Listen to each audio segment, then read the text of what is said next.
Hello, everyone. Welcome to the second episode in our ongoing series, History of English Literature. In today's episode, we are going to talk about the Anglo-Norman period in the history of English literature. And we will talk about who they were, how they came to England, and how they successfully exerted influence on the region where they were located. So without further ado, let's just begin our presentation by talking about the Anglo-Norman people and, of course, Anglo-Norman literature and culture. Now, the first thing I want you to keep in mind is that we have a lot of pieces of information which are important for us to keep in mind. Now, Anglo-Norman literature refers to the literary output produced by the Normans, who gained control of England following the important and pivotal Battle of Hastings in 1066. So that's one thing you have to keep in mind. Now, similar to the Anglo-Saxons, who were descendants of Germanic adventurers, the Normans were also a powerful presence in England. In the early 10th century, they secured a significant portion of northern France, and then they also took possession of considerable part of England.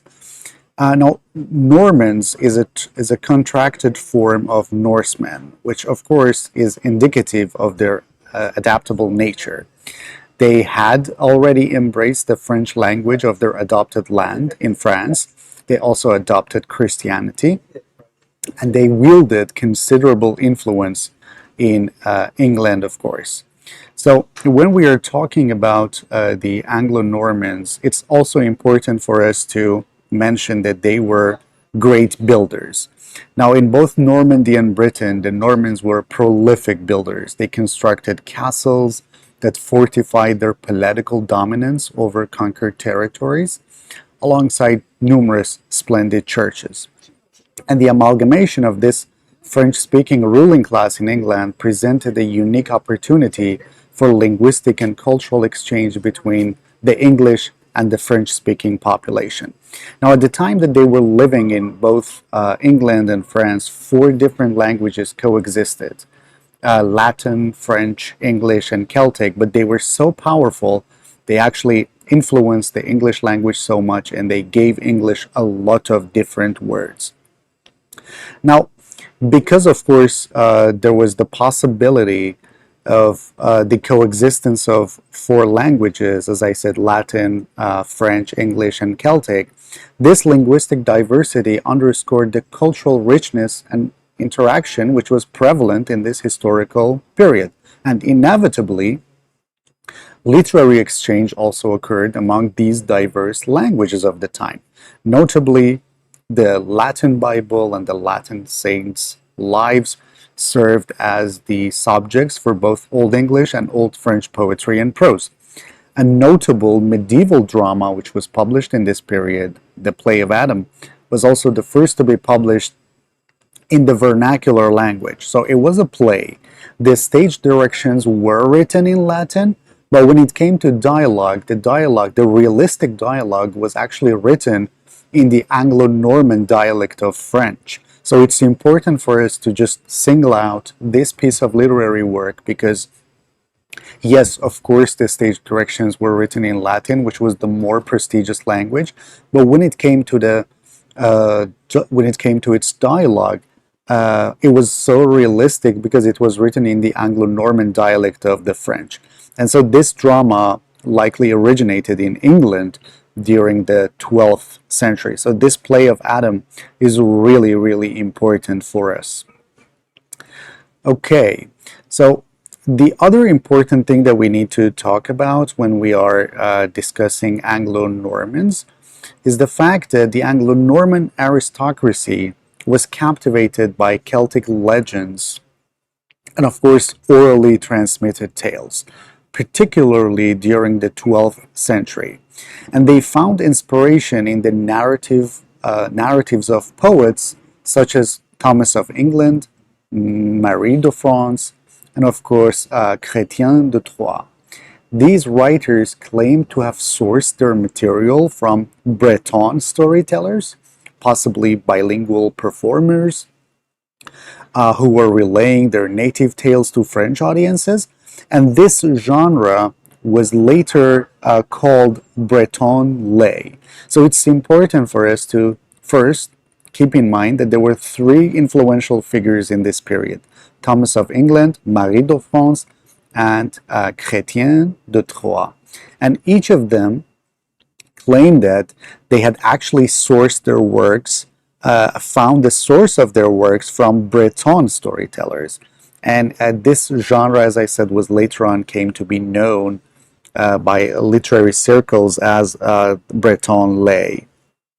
Now, Thomas, Marie, and Chrétien were innovators of this genre, but they also added their own embellishments, and they also introduced some changes to it. And the result of those changes ultimately became a genre that we all know too well, and that is the genre of romance.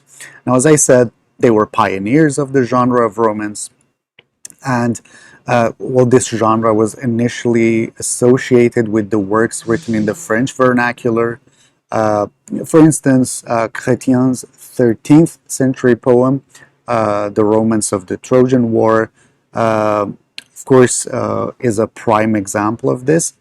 And so whenever we are talking about the genre of romance, we have to be careful about what it actually means, because in different periods in time, this word has meant different things. So the word roman or romance was initially applied in French to a work written in the French vernacular. That was it. Whatever work was written in the French vernacular, it was called a roman. Thus, of course, as I said, Roman de Troyes is a long poem about the Trojan War written in France. Now, romance eventually acquired a generic association, and it is associated with love and adventure, which is probably closer to what we understand it to be. So, romance became the principal narrative genre of the late medieval readers, and so it included so many different themes, but it also became popular among people because it represented the psychological interiority of its characters with great subtlety. It had an immense popular appeal for English readers and listeners as well. And it's important for us to keep in mind that women had a particularly important role in the emergence of this genre as well as its later development. So many works were written which were on what women thought of love. And so women's perspective and judgment about what love is and how, for example, a knight should kind of prove his worth, that played a significant role in the development of the genre of the romance in both France and, of course, in Anglo-Norman England. So one thing, again, you have to keep in mind at this stage in our presentation is that women had a significant role in this period. So they played a significant role in shaping the genre's popularity, as evident in certain works which try to explore women's perspectives on love. Now, let's talk about other important works which were written in the period. Now, turning to like notable works by the authors and writers mentioned above, we can also discuss Marie's Lanval and Chrétien's romances, which of course are set in the court of King Arthur. Now, these works, Lanval and the romances that Chrétien wrote, kind of established Arthur's court as a renowned center for chivalry. This reputation owed much, of course, to Geoffrey of Monmouth's Latin work called The History of the Kings of Britain, which was completed around like 1136 to 38. Geoffrey himself claimed to base his history on a Welsh book, though its existence remains unverified. Now, these narratives are all about a legendary figure called King Arthur, and the narrative climaxes with King Arthur's reign, a theme which later was rendered into French by, of course, the Anglo-Norman poet Wace. Now, when we are talking about the Anglo-Norman period, uh, the one literary theme that really stands out for us is King Arthur legends and romances. And all of that owes its popularity to, as I said, a book which was completed by Geoffrey of Monmouth, and a lot of other people as well, including Marie and Chrétien, also popularized this King Arthur kind of corpus of works. And the publication of so many different works centered around King Arthur actually led to what we colloquially call King Arthur mania in this period. So, as I said, the climax of the book that Geoffrey of Monmouth wrote is the reign of King Arthur, who defeats the Roman armies, but of course is forced to turn back to Britain to counter the treachery of his nephew Mordred. Now, in 1155, Geoffrey's Latin version was rendered into French rhyme by an Anglo-Norman poet, as I said, called Wace. And again, this book was so influential that 50 or so years later, Wace's poem was turned by Layman, an English priest, into a much longer poem that combines English alliterative verse with sporadic rhyming. Now, most of the romances which were written in the period portray a knight who wants to prove his worthiness through nobility of character and brave deeds rather than through high birth. So this becomes a very common theme in the romances of the period. So, like, if you encounter a question on an exam or something that asks you what the most important literary genre of this period was, of the Anglo-Norman period was, you can obviously say romance, and most of the Arthurian legends which were written in the period, and most of these works portray a knight who's willing to prove his worthiness to his higher-ups through nobility of character and bravery, because most of these knights do not come from like high status families, so they have to really prove their worth if they really want to have a place at King Arthur's table. So this brings our presentation of the Anglo-Norman period to a conclusion. I hope that you have enjoyed listening to a broad overview of the characteristic qualities and historical events of the Anglo-Norman period.